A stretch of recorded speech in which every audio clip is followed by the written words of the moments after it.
All right, so we're going to give it just a couple minutes here, and here's some photos that we have from Labor Day in September.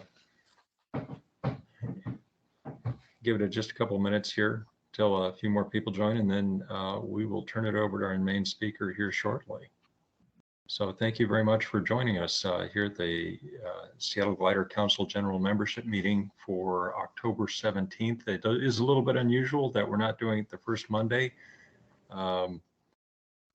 Year's certainly gotten away from us pretty fast, but it turned out to be a decent flying year. We also had old membership, Wayne Woodmansee and his wife Judy invited us over. There's Dave Roysh with us. And then they invited us over while we were out that week, and it was great to see them. Wayne used to fly a DG 101, and then we have our crew here that showed up. And in fact, I'm also happy to announce that Mike Bamberg, who you see sitting down in front of the laptop, has also now joined the board of the Seattle Glider Council Soaring Foundation.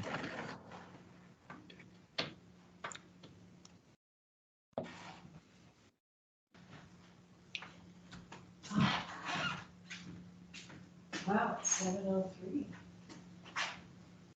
And then here is 79 Delta. We currently have the propeller off of it. It has an AD that is having to be complied with. So 79 Delta was down for the season, but we had 78 pop up, and many thanks to Doug Cornell and Frank Scarabino for adding this little gem into it. We actually can read fuel quantity in flight quite accurately now, and that's probably a really nice thing to have. We've been doing it usually by TAC hour on that, but lots of work that we've been doing on the Towplanes, and then getting in some flying where we can. So what I'm going to do at this point is I'm going to see if we have Bryan. Are you with us? I am. Great. Okay. Well, before we have you take the floor, I think we've got a pretty good showing, and I wanted to remind everybody, we are going to be doing a banquet this year. I think COVID is not completely gone, but it is gone enough that everything's going, and we are super excited to actually be able to get together in person for this banquet. And thus far, we've had about 40 respondents, and of the number of people in the party, we have about 35 people that are leaning towards wanting to attend in person, which is great. We still need to get a final count. It's so it's going to be open just about a week longer. So if you haven't voted, please check out your email, follow the link, and let us know if you're going to be attending and how many people are going to be in your group. And then also, what works best for you? Are you able to do it on a weekday or a weeknight, or if it doesn't matter? And then the other thing we've been looking at is whether to do either early November or early December. And I can tell you from the results that we're seeing right now, it's leaning towards most likely on a weekend in the early part of December. So if you're interested in attending the banquet, we would love to hear from you. So moving on to our main speaker, we have Bryan Hennessy with us, and I am truly grateful to him for his willingness to share his experience. These can be tough things in terms of landouts. Some landouts go reasonably well, and others are a little bit harder. But fortunately, you know, in this case, it's unfortunate that that the toys get damaged, but at least we're around to live to fly another day, and no injuries, and that's the important thing. And more. And what the most valuable thing we can take away from this is the experience and learning from others. So, Bryan, I am going to hand the floor to you and have you show us what your thoughts were and share your experience. Thanks. All right, thanks, Jim. Let me get my screen share going here, make sure that all works. No, okay.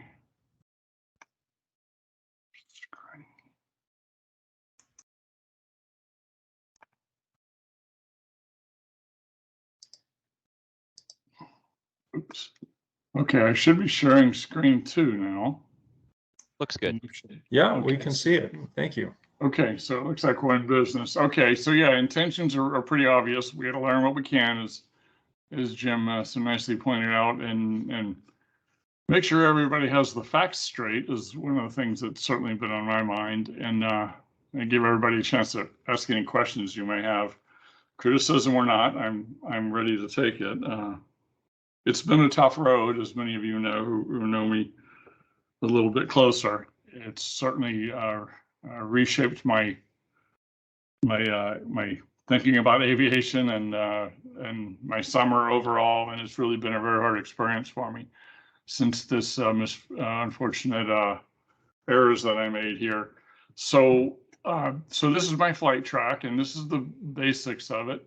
Here I put as well as I could with the difficult computer graphics things I had. I managed to get a 15-mile circle, nautical mile circle around Meadow, and on top of the track here. And so June 22nd was the date. First 3 hours of the flight were phenomenal, and they were, the best flight I ever had in my life. Very much planned out exactly what I wanted to do, what I intended to do. I found the wave. I was very happy about that. I spent a lot of time out in this area working the initial wave to altitude. I put my oxygen cannula on somewhere around 9,000 feet, I believe, or maybe closer to 10. I was a little bit low here, and I was just about ready to turn for home when I found the wave. That was a little bit of a dicey time at 6,500 feet here, but my calculations said I was in pretty good shape at 6,500, so I was ready to turn, and I got into the bottom of it and just started working up on it. So not really a whole lot to talk about here. I mean, I could tell you who I was soaring with, other airplanes, nothing unusual, nothing spectacular, just a really good flight. I did encounter a good sink while penetrating from this portion of the wave to this portion, and I haven't really figured out all where these different waves was just some breakup here. I don't really know wave enough to pass judgment on that. I know I penetrated here through a lot of sink and found additional good wave here and rode it back up again. Up to 16,470 was the top as far as the recording of the flight was concerned. Okay, and this is really where the story begins. The unfortunate story begins right here. So yeah, after the final climb, I left 16,470 feet and just simply headed southwest into the mountains. I was kind of on the fringe of the mountains here.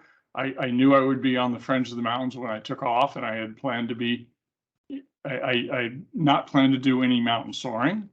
I was not feeling confident enough to do that on my own yet. I had done that a few times with others, some of them on this call. I saw Tori there, and certainly with Henry, but I wasn't in the mindset to attempt that on my own. I was just looking for some wave, knew the wave was forecast, and fully intended to stay in a very clear air gliding situation back to home base. Right. So the last 40 minutes were where the mistakes took place. So I left the final climb, and for some reason, nothing I can remember has me looking at the calculations in the distance back to Meadow after leaving this climb. I know I did throughout the rest of the flight. I distinctly remember doing it. It was one of the reasons that the track is where it is, all within that 15 nautical mile circle. But I have no memory of reconsidering that final glide at any point in the flight, really from here on out, right? So I flew over, I flew in heavy sync all through here, very heavy sync all the way. There were no tracks where I did any 360s. I did nothing in there. And I remember coming over Stehekin, and I came over it very high, 7,000 feet over the airstrip. I think 84 or 8,800 overall, the trace shows at this point. And I definitely remember thinking, well, this is really bad. I'm in trouble, and at least I've got Sahican below me. And I can take that if I have to, but boy, that would be horribly inconvenient. Let me go on and look for a little bit of a lift, maybe along this ridge here. And then, you know, be able to turn back if I need to. Well, I wasn't thinking straight. Again, I think my biggest mistake was not turning back when I should. I don't have all the numbers. I haven't run them all the best I could, but I think within 2 to 3 minutes of leaving about here, I was out of range of Sahican. And I believe that's the case because it was all very heavy sink through here, all pegged down at 1,000 foot a minute. And there was a very hard wind, a very hard tailwind blowing me through here. So I think I really lost Sahican pretty quickly after leaving it, even though I was way above it. I did one turn here, 1 360 here. I don't have any memory of that, but the trace shows it. I assume that I found what I thought was a little bit of lift or something, but I was working this ridge here. I do remember working very close to a ridge here at 6,200 feet, back and forth, able to hold my altitude but not gain any. And at this point, I was pretty confident I was in trouble. And I'll get a little more into the thought process and all, and what happened all in here on some of the next slides. But I did want to show this complete trace slide. A few people have seen this. I don't know how many actually. I sent it to the SGC a while back, but so this was 6,200 feet where I worked these in here, and I wasn't gaining anything, and I wasn't going to get over the ridge. And had I gotten over the ridge, I'm not sure. I don't think I would have struck out into the mountains anyway, because I don't think there was a good enough chance that I was going to make it out. And once over that ridge, I mean, you got to pick your side, one side or the other. And I picked the lake side for obvious purposes. Once I left here, I remember my intention when I left here is that, well, this ridge looks a lot like the 2 or 3 ridges downwind that I can see. And it's got some lift, so the other 2 or 3 may as well, or should as well. It looked like I was going to find more conditions like this. Well, I found no more conditions like this. Once I left here, I hit some of the heaviest sink that I've ever hit, and you can see it on the trace here. Here's where I'm working the ridge and not making any progress. And once I leave it, I'd done some calculations from the file that I actually had 2,500 foot a minute down, I think at this point. Or maybe it was one right in here, but it was very heavy. It hit the glider so hard that everything flew to the top of the canopy. At one point, even stuck to the glass for about half a second as I accelerated down. It was a very, it was an experience that I don't wish anybody should ever have, because I knew I was in trouble, and basically all I could do was try to get through it and try to live through it at that point, because I knew there was no going back. So I think some of the next slides will reveal a few things. So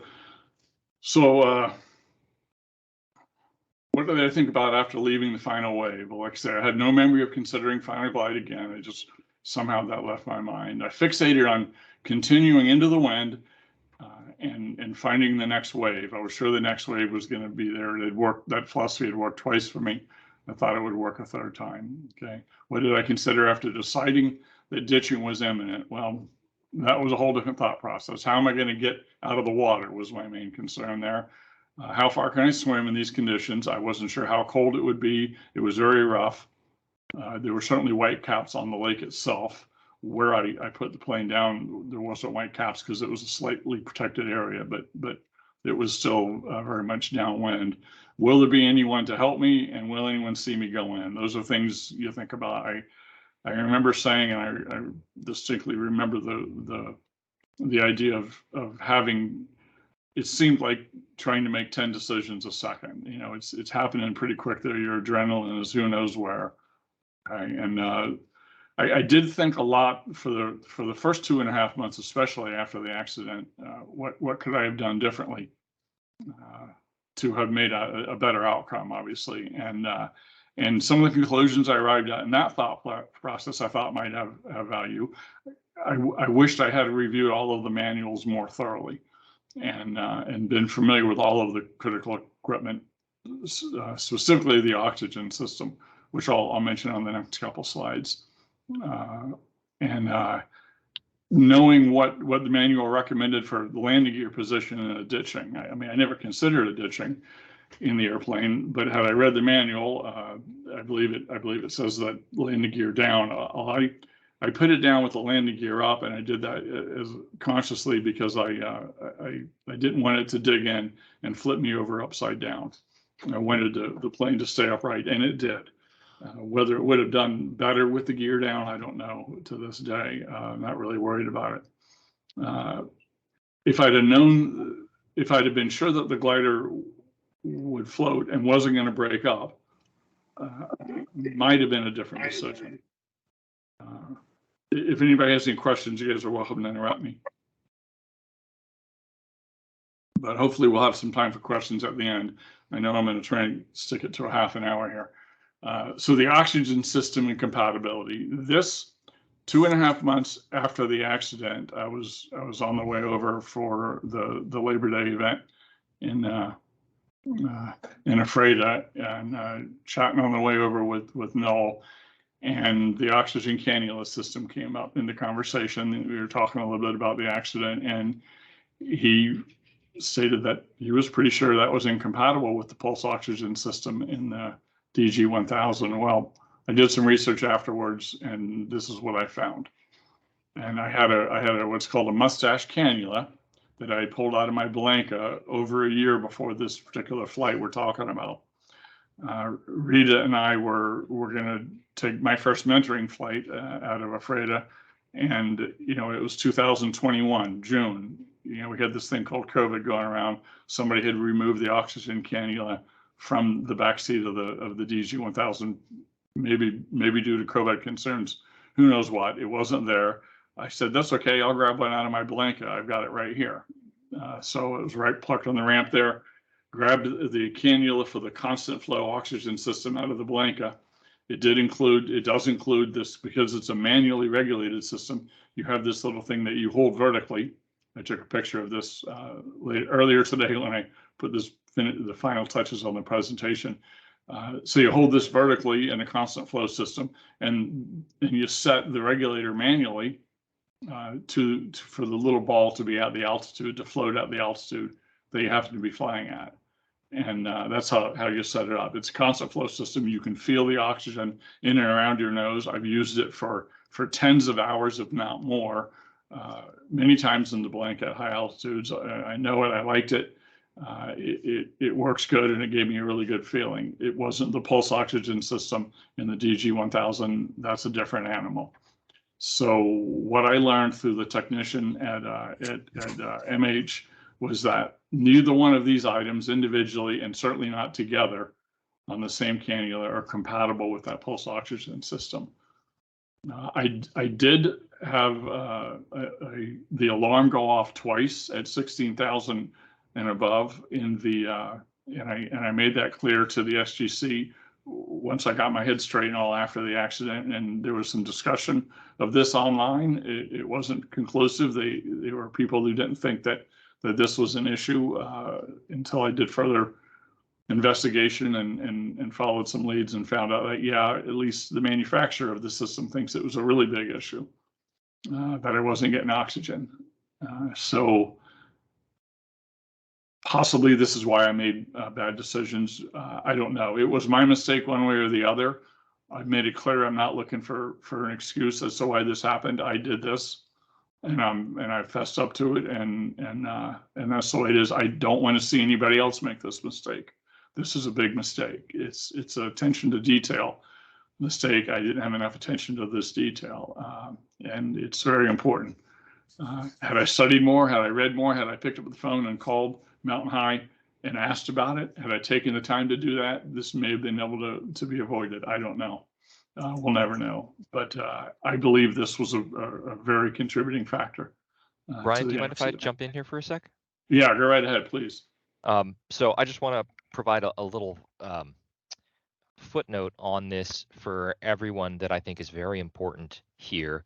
And I'm going to phrase this very carefully because I want to make it clear I'm not trying to speak ill of anybody involved with the SGC or with Bryan. But in the conversation I had with Bryan about this, it sounds like the first time Bryan brought out this cannula, he sort of asked in some way, hey, it's cool if I use this cannula, right?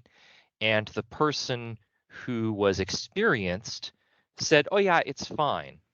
And I think they might have been saying it's fine to use your own cannula, and they didn't stop to think of the impression they might be leaving Bryan with, which is that, oh, this cannula is compatible with this system and it's okay to use, right?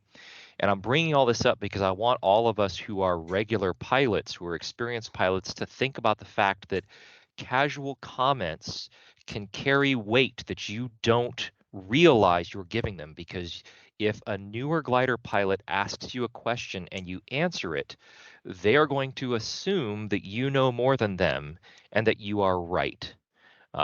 So again, this is not to take away from what Bryan just said about being responsible for learning things and learning the details.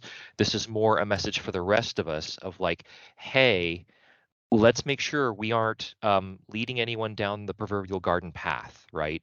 By saying something casually or offhanded.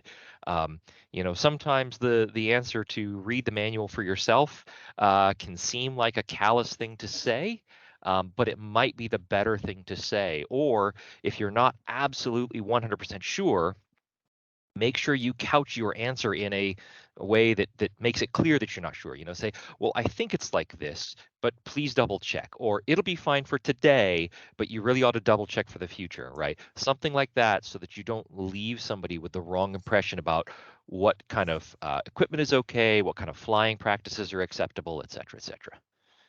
And I don't have detailed recollection of that conversation in 2021, and I think it was June 1st, 2021.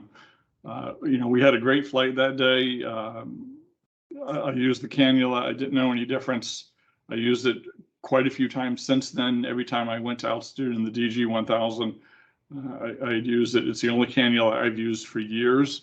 Being out of my power plane there, and I had no reason to think that it wasn't working. I never really went past 12,500 or so with the cannula at any time. So the fact that I wasn't getting oxygen, or the assumption that I wasn't getting oxygen, however you want to term it, didn't make that much difference. I didn't feel it, I didn't know it, and I didn't suffer from it. And to tell you the truth, I don't believe in the DG 1000 I was ever pilot in command with this cannula on. I was always second pilot there. So regardless, it was almost a relief to me 2.5 months later, because it's hard to describe how much I tortured myself over trying to understand how I could make the mistakes I made. And it did give me some relief in that. It's not a definite. It's not an excuse, but I was somewhat relieved to think at least there's some kind of an answer here. At least there's something that may have contributed significantly to those bad decisions, because there were 2 horrible decisions there. And they've gone through my mind a million times since then. Right here, if I had been looking at and calculating as I had done the whole first 3+ hours of the flight, final glide, I'd have taken a left and headed back in, whether it be through this valley and then left in, or if I had the altitude, I very possibly would have gone straight over, because I did. I was in heavy sink and I didn't do the right thing. I didn't turn left and go home. I didn't even cross my mind. And I couldn't figure out why. That's not the pilot I am. And again here, why didn't I go 1 minute away from Sahican, east of Sahican, and turn and say, this is just crap. I'm getting back in. I'm putting it down. Whether I'm 7,000 feet over the runway or not, I'm going to maneuver to land. That's what I should have done here. But no, I continued in a heavy downwind, and you know, saw the results of it. Determined when I did decide I better go back, it was too late to go back. I mean, you can't get out of this lake anywhere. I don't know how, if all of you have been around it or not, but it's just sheer wall going into the water, and it's sheer mountain around it, and the wind tunnel forms through here. And I think what I've realized since then is that once it gets going, it just sucks air from both sides of the canyon, sucks them in and blows them out the other end. And, you know, in the afternoon, this is a treacherous place. I had no business being in here. I had no intention of being in here when I took off from the ground. I had no intention of being this far into the mountains. And, you know, but I dealt with it. I think I made some proper decisions at the end. I'm, you know, sitting here giving a presentation, possibly because of some of those proper decisions. I think I went through some of those. I at the end of the flight, I was running the shore there. I was looking for a way to get out of the water. I knew I was going in. I made a radio call. I recognized Dave's voice come back, and that's all I needed. I knew somebody had heard my call. I was scanning the shore. There was no way to get out of the water. I was watching my altitude so I could turn and land upwind at the last moment. And right about, I don't know if I can zoom in. Well, I can't with this one. I can zoom in with some other ones that are going. I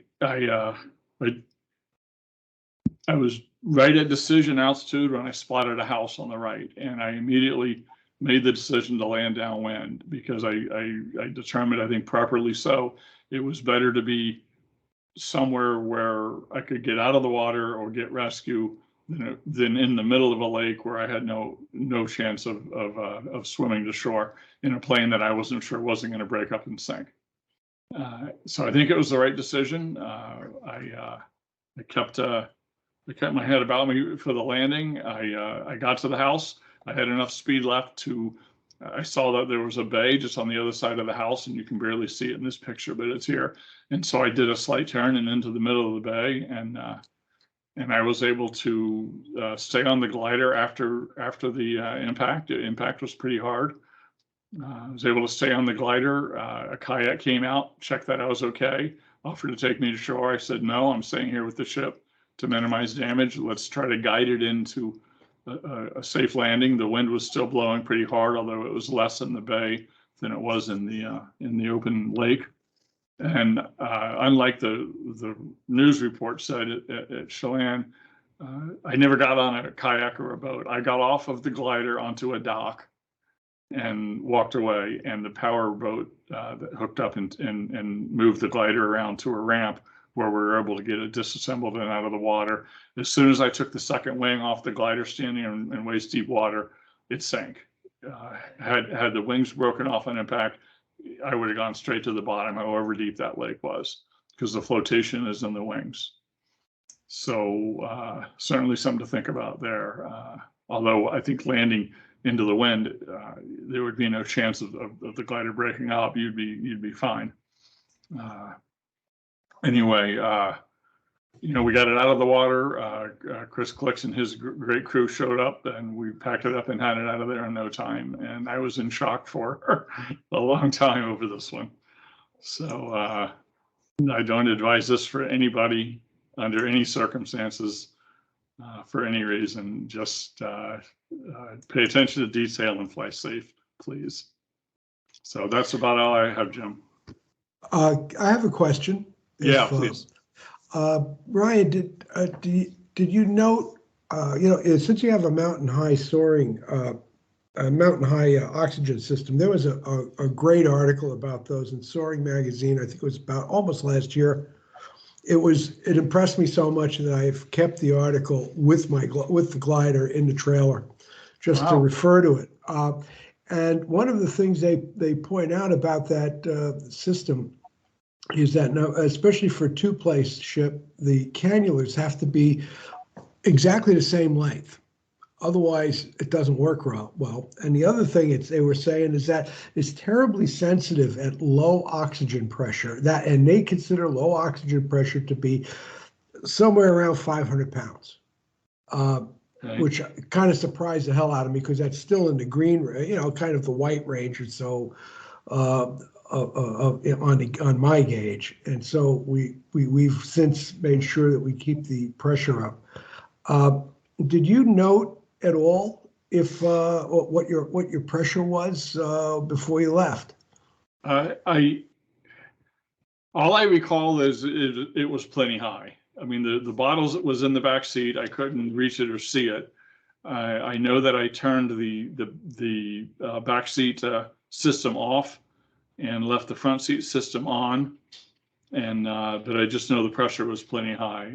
I believe that Henry had it filled just within a few weeks and probably had hardly been used since then. But that's real interesting. I think that was Tony's voice that you point out that article, because the factory didn't even, the manufacturer of the system didn't even mention that article when I talked to him a couple months ago. And this is the subject we talked about. So I definitely want to see that. I have not seen it. It sounds very interesting, and had I read it before. It's buried in a larger article about oxygen and O2. I mean, if you look at the Soaring issues between, I'd say, a year ago this month, and I know that I remember reading it over the winter, so it has to be within about 4 or 5 months at that point. Okay. Yeah, very, very pertinent. Yeah, I unfortunately didn't see it. Okay. Tony, that's a very interesting point. I thought I understood these systems pretty thoroughly, and I don't recall ever reading that the cannulas cannot be mismatched in length. If you could send out the reference to where that is in Soaring, either in the notes here or on the SGC mailing list or something, where that article is, I would love to learn that detail because I was not aware of that. Yeah, I unfortunately my hard copy of it is in a trailer, and I don't have any intention of visiting it for a while. But I'll see if I can find something online. Because unfortunately, I'll get a Soaring magazine and it'll hang around for a year before I open it. So there is that. So I'll try to see what I could find, Alex. Thank you. Yeah, just a super quick clarification, because I've spent plenty of time talking to the Mountain High guys.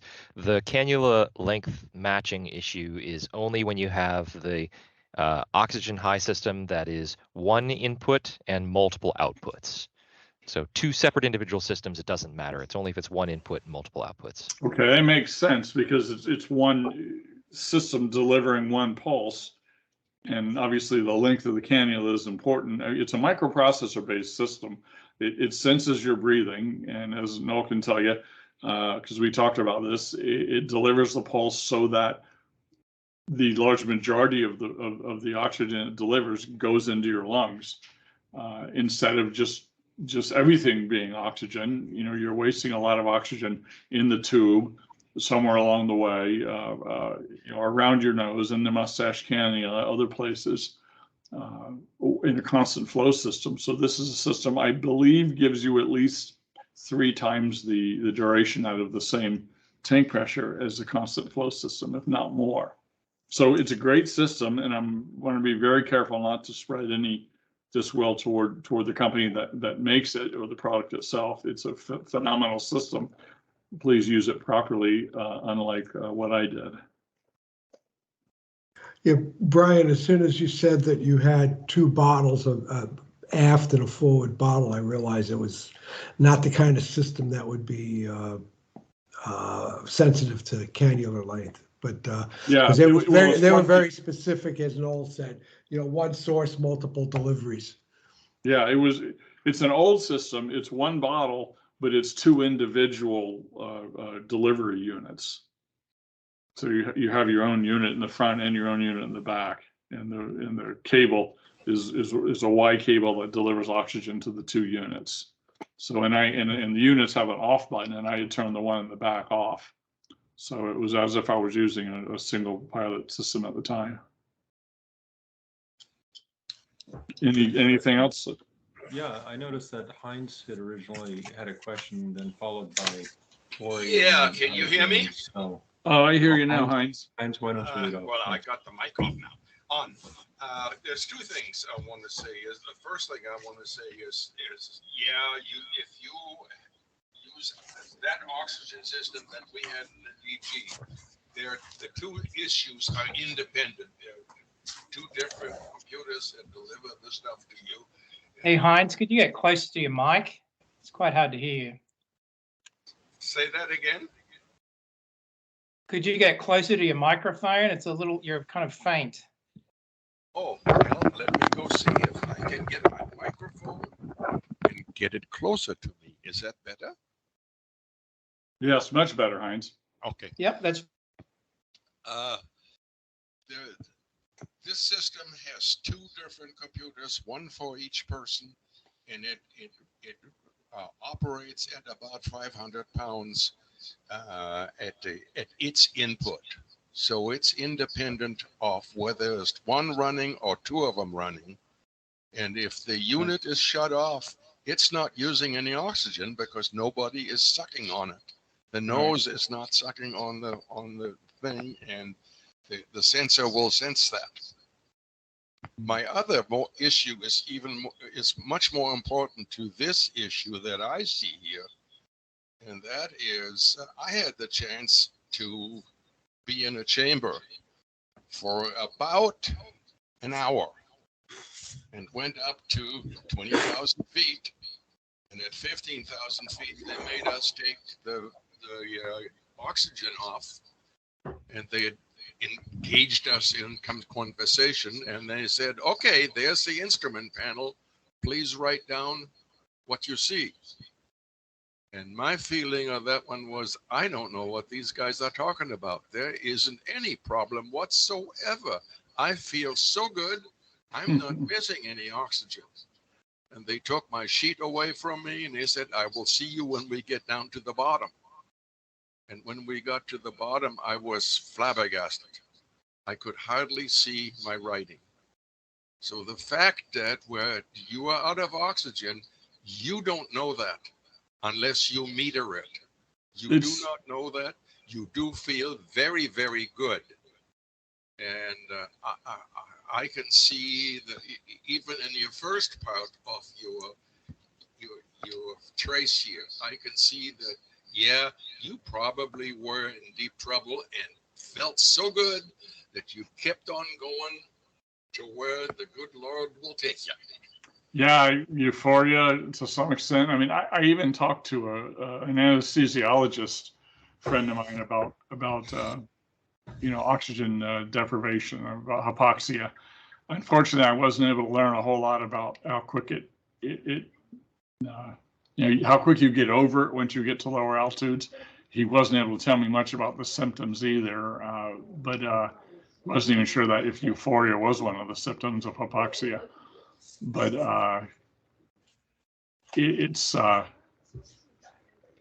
there's little doubt in my mind that this was a contributing factor. I'll put it that way.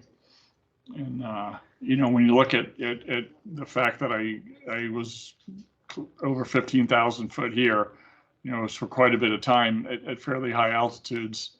There's that 1,000 foot a minute sync run that I pointed out here before my final climb up. And it was enough time at altitude that I wasn't thinking straight. I don't believe. Again, I'm very leery about being viewed as somebody looking for excuses, because that's the last thing I want to do. But I wouldn't sleep very well if somebody else made this mistake and I realized that I hadn't pointed it out to them.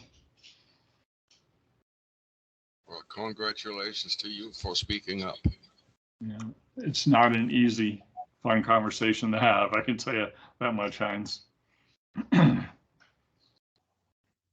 This is Tom Craig. I'd just like to have a word. Yeah. Can we we've got a few hands up. Can we go through the order there, perhaps? Yeah, Tom, if you don't mind, I think Tori was up and then James. I'll leave this share up. I can't see all the faces when I'm sharing, but I'll leave the share up because I think it's relevant if the conversation is about the trace or something. Thanks Yeah, a lot, Troy. Brian.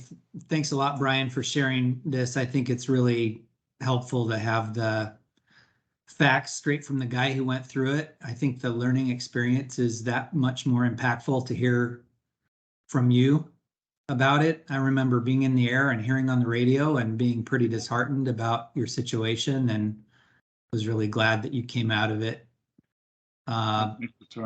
unscathed physically, at least. And thanks very much for thanks for sharing the kind of the mental and emotional anguish that you went through to deal with the aftermath. I can't imagine what that toll that kind of takes. My question, I'm going to just caveat the question a little bit, just knowing the potential for your hypoxia situation and the effect on, you know, judgment, technique, decision making, all that stuff. You know, I totally understand what the kind of the impact on your flight profile that would have. I just had one question about that issue aside. Is there anything about technique, cross-country soaring technique, that maybe you could have applied differently that you learned after the fact that would have maybe changed the outcome, other than, you know, obviously, oh, I'm getting below final glide, I'm going to turn straight back. Like, is there anything about your technique that you maybe have learned through this process where you would have maybe used some different technique to get out of the situation that you were in? Yeah, I haven't really thought of it that way, because I guess I didn't have a chance to employ technique. I mean, the mistake was obviously started here. I mean, I think you guys can see my arrow, my cursor, and I didn't. It just didn't process using a technique to get out. I mean, yeah, well, I can't. It's totally, I mean, if you're in a hypoxic situation, it's totally understandable that you wouldn't have you wouldn't have thought that your technique needed to change because you thought you were fine, right? You'll get here, you'll be fine when you get there. You still got plenty of room to go, etc. Just one of the observations, and like that's why I wanted to find out from you what you had kind of learned and taken away in terms of technique. And once again, if you're hypoxic, you might not have decided to do this in the moment. But a long straight glide and very strong sink, you know, I would have, for example, if I wasn't hypoxic, I probably would have turned to try and get out of the area of sink. I would have tried to maneuver differently to try and avoid, you know, a long glide in a sink street. Sure. Like, I just wanted, that's just an example, but I was wondering if there are other examples of things in your flight path that you understood, like, oh, I could have, if I was in a different mindset or didn't have the hypoxia situation, here's what I could have done. Yeah, I think I mean, when you and I had a great flight, cross-country flight, we probably talked about this, you know, in a long area of sink, and I think it was Phil Rose who originally told me this, is, you know, just get off the straight line and try jogging one way or the other. And I think that might have been what this attempt was here. I don't know, because I don't have a distinct memory of it, but I have used that technique in the past and thought about, you know, what you guys taught me. You know, but again, how hypoxic was I at this stage coming out at a 16.5? I don't know. I obviously didn't at that point decide, oh shoot, I'm in trouble. What's the easiest way to get out? Because I wasn't running for the lake at this point. I didn't know the lake was there at this point. Yeah, right. I don't think I knew the lake was there until right about here as I came up over the ridge, and oh, look, there's a lake and there's Sahican. I know that place. You know, because I've flown over here many times. My Blanca path coming from home will sometimes take me right over it. And I've been in Sahican air anyway in a quite a few years ago on the way to Oshkosh for camping one night in a power plane. So I knew the runway. I recognized the runway. I never, the thought of the DG-1000 having too big of wings to get into the runway never crossed my mind. It was pointed out to some people later. It was like, well, maybe you couldn't have gone in there anyway. Well, it wasn't a factor because it never crossed my mind. I'll freely admit that. But anyway, it sounds like there's a lot of questions. Sorry, I can't lend more to what you were asking there, Tori. No, thank you, Brian. I appreciate it. Anybody else? Yeah, this is, hey, Brian, it's James here. Thanks, Hey. thanks for sharing the information. Just following on from Noel's comments about kind of being aware of how we communicate with each other, particularly when different people at different experience levels are communicating with each other. I was just interested in the overall decision-making prior to the flight itself. You've talked a lot about decision-making, particularly in the second part of the flight. I was just interested to understand what kind of weather briefing was provided at the beginning of the day, and also your own analysis of the weather prior to taking off, and what things you'd kind of plan to focus on and potentially avoid. And also the decision making around flying solo versus flying a dual flight with a more experienced pilot. Because as you know, because I'm focused on developing my flying skills, and I've made some key decisions around where I'm flying and whether I'm flying solo or not, based on the kind of level of difficulty, both in terms of the site and the weather conditions on a given day. So I was just wondering what kind of thinking process you went through prior to taking off, and any guidance you may have got from the folks or the weather briefing on the morning of the flight.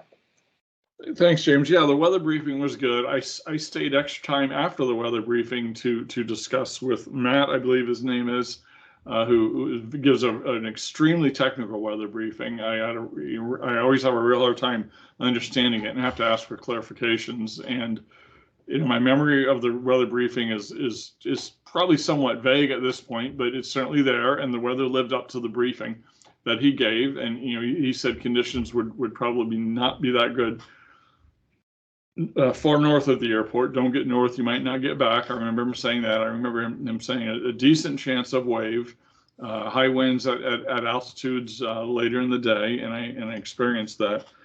I did get into the wave. A number of people got 18,000 feet that day. But being conservative was my goal. Being conservative and staying safe and just having a good flight. I mean, having a flight that got me out of the immediate vicinity of the airport, but was still safe enough that I had a good glide back. And I think, when I show this trace with the 15 nautical mile circle, I think I'd accomplished that. I think I was right along the lines of what I had planned to do. I wasn't looking to put miles behind me. I think the amount of time I continued, I've got a different program up here so I can actually see the traces. In this area indicates I was in no hurry. I mean, I was goofing around on the wave, trying to learn how to better fly wave, and then here it was stronger and easier, and I got great altitude out of it. I guess at this point maybe this is where the hypoxia was really kicking in, but even at this point I was within easy glide of Meadow right here. I mean, I got off tow here, so I was barely the distance away from the airport where I got off tow, and I was at over 16,000 feet. So there was no worries here. The worries started, of course, when the mistakes were made, which were somewhere along this route and back and over here, of course. So yeah, weather briefing was good. I thought I'd adjusted it. As far as the solo question, yeah, I was confident flying the plane solo. I'd flown it with quite a few passengers, 2.5 hour flight with my wife over Arlington, quite a few rides with passengers. I had no problem as pilot in command of the aircraft, and good confidence there. I just knew my limitations. I wasn't going to get involved in mountain soaring, and I wasn't going to get into an extreme cross country that would risk me landing out. I had no intention of risking a land out on this flight when I left. And I don't believe I was within risk of a land out until my initial mistakes were being made in here. So hopefully that answers your question, James. Yeah, thanks, Brian.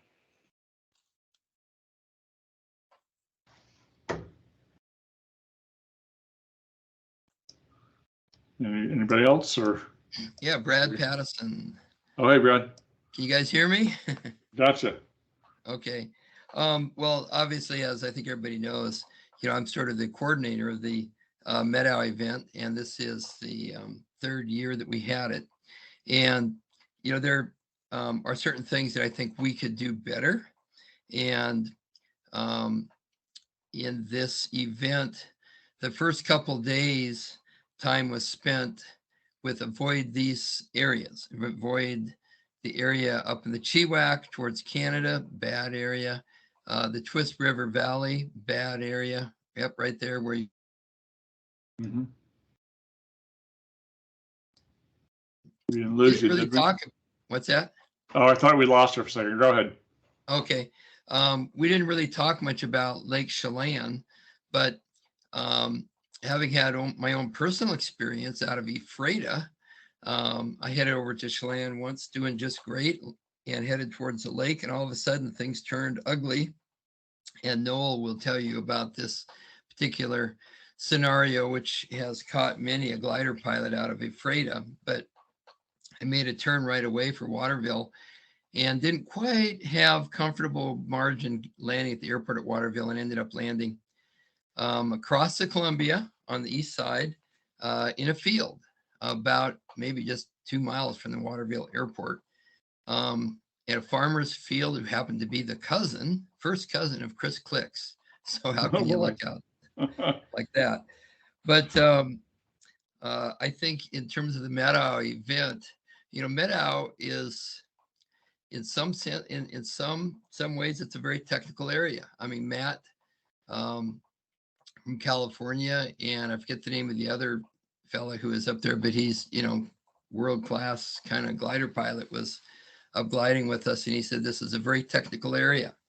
And it is. It has all kinds of lift, but it also has a unique property in that just about everything is downhill to one of the airports, as long as you don't go across Rattlesnake Ridge. And Rattlesnake Ridge is that ridge just north and west of Lake Chelan. You go across that, and now your only option really is Stehekin and maybe Chelan Airport. But Chelan Airport is in a particularly good spot to head to. It's a pretty good distance. So I think in the future with Meadow, we need to continue to encourage pilots with a advanced and intermediate level of gliding to come on over. But I think we need to have more emphasis on ways to stay out of trouble at every meeting, not just the first one or two, because some people show up on the fourth or fifth day, as you did, Bryan, I believe. Yeah. And I missed some of that. Yeah. And so I also mentioned in our first or second meeting that every year there's been an accident. Not necessarily out of Meadow, but TWISP has had several. And it seems like each year between the two airports, we don't miss a year without some kind of an adventure. And you're the unlucky guy to have provided us with that consistency this year. But so that was the first thing. I think we need to make our briefings a little bit more robust and make sure that people who are new to the area, and I know you'd flown there before with Henry, but just remind people that it's easy to stay safe and it's easy to be unsafe in that valley. The next thing I was going to mention relates to hypoxia. As you guys know, I'm an anesthesiologist. Oh, okay, great. We got the perfect speaker here. Thanks. Well, I don't know about that, but I'm also an AME, and the thing about hypoxia is everybody has a different set of symptoms. For me, I get very tired, and that's my first signal. So in some people it's confusion, some people it's euphoria, but not everybody. So there's no dependable heralding symptom of hypoxia. That's the important thing. And the best way to find out what your symptoms are is to either participate in a chamber or the FAA has this thing called the PROT program, where they go around with a little tent where they can create a hypoxic environment. The problem with that is you have to have a third-class medical or higher. Now, I've written a lot of letters to the Federal Air Surgeon trying to get it so that people with basic med and glider pilots can participate, but they're bureaucrats and they're not going to stick their neck out at all. So that's not happening. But I think everything you guys said about oxygen is really good. Whether this is related to hypoxia or not, it might be a convenient argument that it is, but I don't think you can say that it is for sure, you know? But it's possibly it's a confounding issue. The last thing I want to just ask about is, yes, the gear up, gear down argument is, you know, the flight manuals in almost all gliders, when they discuss that, it's gear down to break the suction on the belly so that it doesn't submarine on you. But I am not totally convinced if it's rough water, especially, whether I'd want the gear down.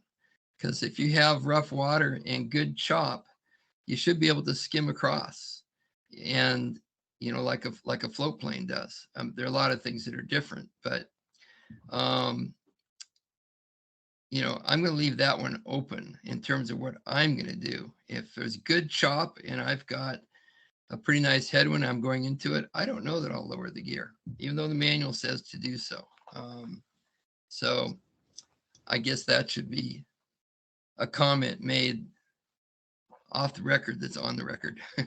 All right. I'll certainly appreciate it. Yeah, I mean, your glider did not dive and you're going downwind, but you were in chop. And I flew seaplanes commercially for about 8 years. And I'll tell you, if there's a little chop there, the drag is quite minimal and you can skip very nicely. If it's smooth water, then it's going to slow you down very quickly. Well, it didn't dive. I mean, it didn't skip. It did more of a dive. It stopped abruptly. There was a lot of force on it, enough force to break those leading edges loose. Okay.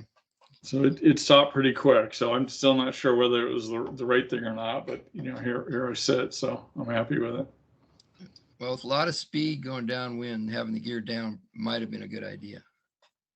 Yeah, probably would have been best. I'm really thankful I was able to get into that bay where the wind was quite a bit reduced and I was somewhat protected in that bay. You can see in the picture that it wasn't actual whitecaps in the bay, but out in the lake, there certainly were there.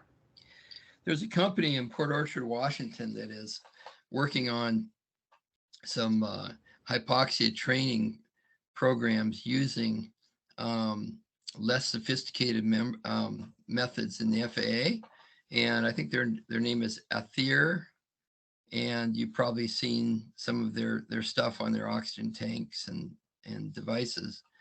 But it'd be interesting to see if I can get them to come to one of our meetings, and we can run people through it.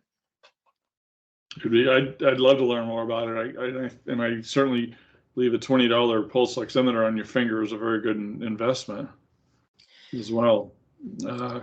Yeah, I know Henry was flying in our LS-8 and he was up at a moderate height and put the pulse ox on his finger. He told me this like a year ago. He said it shocked the hell out of him how low his O2 sats were. And he stuck the O2 on and he said he immediately felt a lot better. So in him, he really lacked recognition until the pulse ox was on. The only problem with pulse oximeters is that if your hands or your digits are cold, it might not work very well. Oh, wow. And that's going to be the case at altitude, yeah. Or if there's direct sunlight on them. So you need to protect them that way. Okay, good point. Well, thank you for that. So Bryan, this has been a tremendous opportunity that you've given all of us. Thank you very much. No, I'm glad to do it. Like I said, we got to get something good out of this. There's been a lot of bad, and I'm glad that you guys feel that I'm helping in some ways by getting a discussion going. I appreciate that. What else? I'll have to leave it to Jim when he's going to call it because I know we're out of time limit. No, Go ahead, good Tom. discussion. So I think Tom Kreitzer was up next. Okay. I mean, I'm good to answer questions for an hour if you want. I'm happy. I don't want to revisit it once we get off the subject, but I'm good for now. Hi, this is Tom. Brian, thanks for sharing your experience. And I just wanted to reiterate some of the issues that you brought up. And my experience is that lack of oxygen makes you incredibly stupid. And in my case, I ran out of oxygen and came in for a landing and thought I was doing everything right. And I heard this buzzing noise and I kept telling myself, what the heck is that noise? And it turned out to be my gear warning buzzer. So I managed to land gear up and put a nice ding in the bottom of my glider. And fortunately, I got away easy with that. It was a pretty simple repair. But I mean, when you're asking yourself, and I installed that buzzer myself, so I knew what it sounded like. So, you know, it can definitely cause you to make bad decisions. And the other point I'd like to make is that flying wave requires some attention. When you're up in the smooth air and you're way above the landscape, life is beautiful. The air is buoyant and feels like you're floating on clouds, and it's just wonderful. And I've flown quite a bit down in the Minden, Nevada area. And once I was up at 25, almost 26,000 feet there, in the wave window, kind of on the west side of Lake Tahoe. And I was there with a couple of my buddies, and we flew around and we just kind of got fooling around a little bit, and we weren't paying close attention. And before we knew it, we barely had enough altitude to make it over the east side of the lake. You know, we lost 15,000 plus feet in pretty short order, and we made it back to the airport, but it was a real wake-up call. And the bottom line is just don't take anything for granted, because you can lose that altitude really fast. I think there was some of that. Yeah, thanks for pointing out, Tom. I think there was some of that. I think to be perfectly honest, I'm at 16,500 feet. I'm on top of the world. I'm going to go play. I can't deny there was some of that mentality going through my head. And, epoxy or not, I went in the wrong direction. So. And the other thing is, when you get cold, I mean, typically when you're flying wave, you get cold. And the combination of being very cold and chilled and not having oxygen is even more deadly. Okay. Yeah, I don't recall being real cold, but it certainly could have been there. But it wasn't, I wasn't in the 20s. I wasn't that high. So I see 3 hands. I'll just whoever. I quit sharing so I could see the other screens and the faces here. So whoever wants to ask. Yeah, Brian, this is Dave Royce. Yeah, and we talked a little bit about the flight already, and not to discount any of the hypoxia things, but I think maybe the thing you'd like to emphasize more is that you blundered into the Chelan Lake Chelan Basin, which you have to go 40 miles down the lake to get out of it. And there have been many people encountered the same situation that you had. They just didn't do it over Lake Chelan. And I think one thing that you could do that would help the community out is somehow emphasize that you should be doing the first solo wave flights out at Ephrata over the plateau. Yeah, that would have been helpful. Or as we used to do, getting a 126 where there will be some combination of atmospheric events that will have you coming out of the sky, just like you were over at Lake Chelan in the DG 1000, and you have to figure out how you're going to land in that field or clear that fence line. And the next time you're flying in wave, you'll think about, well, where am I going to land when that thing happens again? Yeah. Yeah, good points. Yeah, I appreciate it. Yeah, I can't tell you how comforting your voice was coming over that radio. What's interesting here is that the wave was never past Rattlesnake Ridge. So all of your climbs were really the Meadow, Twist River Valley or north. Yeah, The trouble happened as soon as you got across Rattlesnake Ridge. yeah, very much so. Yeah. It's worth noting that VTech had posted, I had to translate it, but he posted it and said that the day before he would have had the same land out event if he didn't have a propulsion system. He would have got caught out in the lake the day before as well. Wow. Now he was flying out of Wenatchee, is that right, James? I'm not sure. This was a social media post of his, but I kind of was looking at the comments because I wasn't participating in the event, so I was just looking at the flight traces to see what was going on, and I did a detailed time series of the SkySight weather data for all the key parameters, see what was going on too, and yeah, just noticed that VTech had made that comment that he could have got caught out exactly the same way the day before if he hadn't, had propulsion system to climb out. Yeah, he was flying out of Wenatchee because he actually never flew out of Winthrop. He attempted to take off with a tailwind, and it didn't work out so well in Meadow. So guys, I think there are still a few other people with their hands up, and I want to make sure that we get through everybody, but good conversation. I think it was between Noel, Alex, and Chris. I'm sorry, I don't know the order that you came up with, but whoever was there. I had my please. hand up, but I'm going to yield to Alex given the time. So go ahead, Alex. Okay, thanks.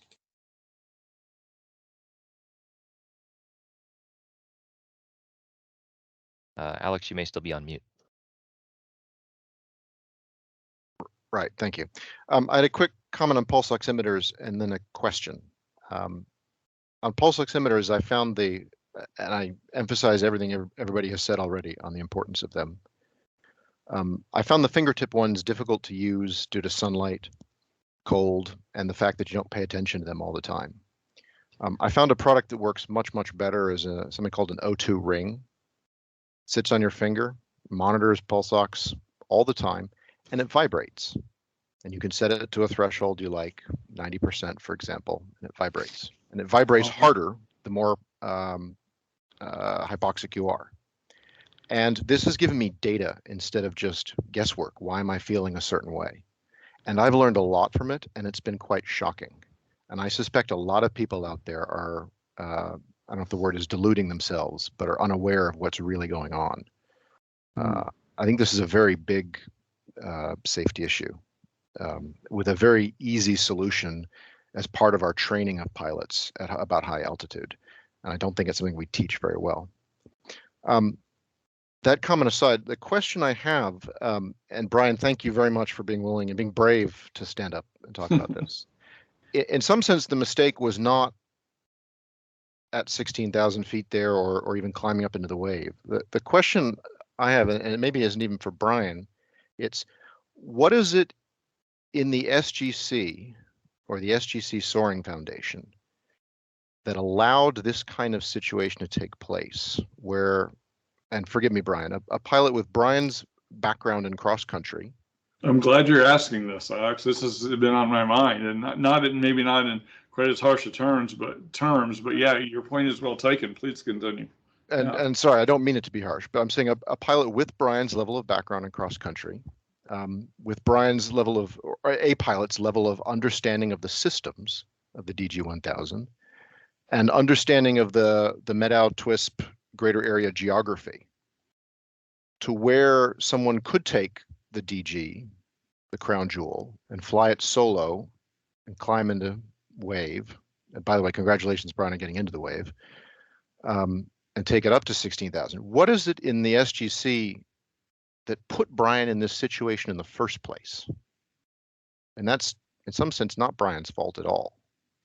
And I'd be very interested to see a presentation about this.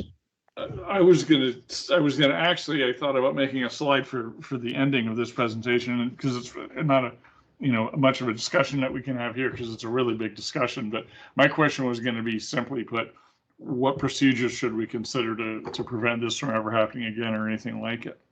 And new procedures are something that going to take, desire and time and work to discuss and implement if that's where we decide to go. Jim, do you want to jump in here, or do you want me to talk about the investigation committee?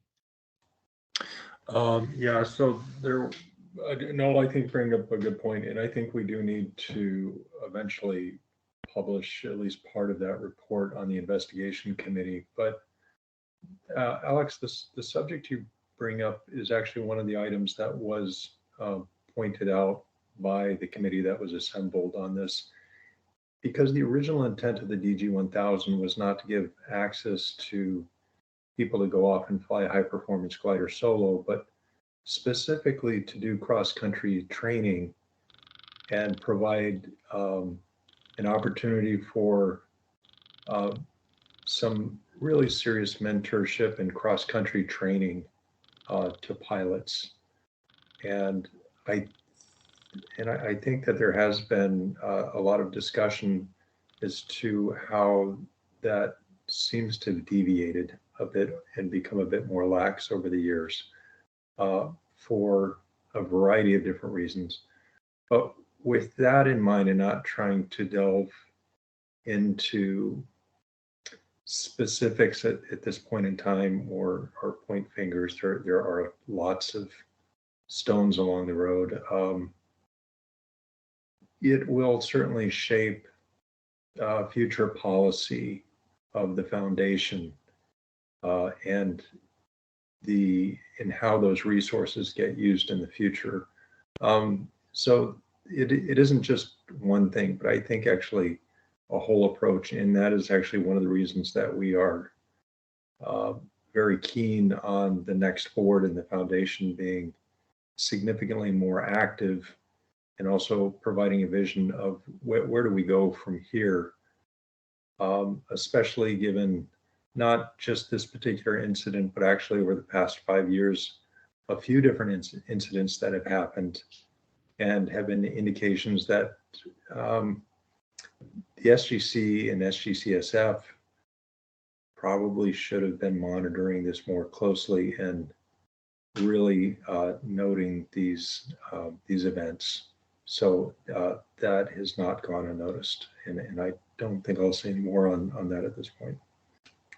Thank you. If I may, and I know, Chris, you've got your hand up, and I do want to let you speak, but let me just take one step back before that and address something that Jim has touched on, but I don't think everyone is aware of, which is that as soon as we knew that Bryan was okay, and we had the DG 1000 at least temporarily sorted for a few days, Jim and a couple of the other members of the SGC board immediately worked to establish an investigation committee. We had, I believe, somewhere between 3 and 5 people who went and reviewed in detail the flight logs, eyewitness accounts, talked to Bryan at length, and their mandate was, much as you mentioned, Alex, looking at not just how did this happen from the flying perspective, but what were the systems in place that enabled this negative outcome? And out of that came a series of recommendations on ways in which things should maybe operate differently, things that we should be evaluating and weighting differently than were in the last couple of years leading up to the incident. And as Jim pointed out, I don't think we're ready to publicly talk through all of those just yet, but we do have a report from that committee with a lot of really good sound information, and we do want to make the key takeaways from that available to the SGC and to everyone so that people can continue to learn from this and we don't repeat any mistakes of the past. Excellent. Excellent. Oh, thank you. Well, thank you. All right, I'll get off of this, and Chris, if you wanted to ask your question.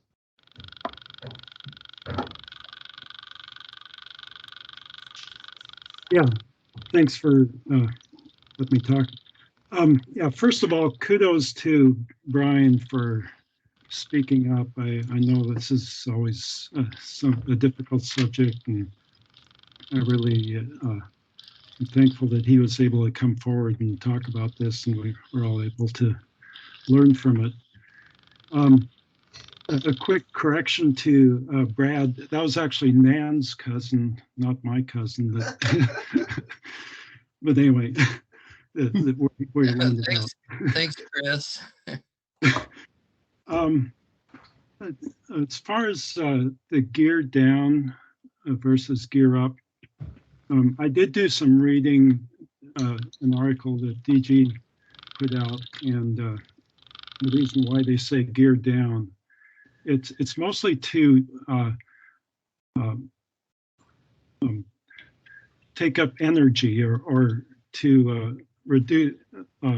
Once the gear hits the water, it's going to dissipate the energy more quickly, and that lessens the chance of damage to the glider. So the ideal thing to do is get as slow as you can. Hopefully, if you can land upwind. Of course, I understand totally why Bryan landed downwind, and I think it was the right thing for him to do in this situation. But to reduce the damage to the glider, you want to get as slow as you can, and the gear down to dissipate energy. The shape of the fuselage is such that it'll probably dive under, regardless of the gear being up or down. But it's not going to, you got to remember, it's not going to go very far. It's only going to go to the point that the leading edge of the wing hits the water, and then it's going to come to a sudden stop. So if it dives under, it won't go far.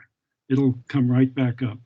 But you want to reduce the energy as much as possible to reduce the damage to those leading edges, and that's the reason for putting the gear down. And okay. One more thing, I did a lot of accident investigation when I worked for Starr Hamilton Aircraft and learned a few things. And one of the things that I got out of that is there's always a chain of events. It's never just one thing that contributes to an accident. There's always a chain of events. And in this case, I think that it starts with SGC's management of the glider and the things that we need to change to make it better. So just keep that in mind. Well, I don't want to miss the opportunity to thank you again, Chris. When all this was said and done, and I actually got invited to dinner by some campers there, and I waited a couple hours for the crew to show up. I knew Chris was leading. I had no idea what was going to happen when he got there. I didn't know if it was going to be punched in the face or hollered at or told what a jerk I was for wrecking the glider. And he stuck his hand out and shook my hand and said, "Good job."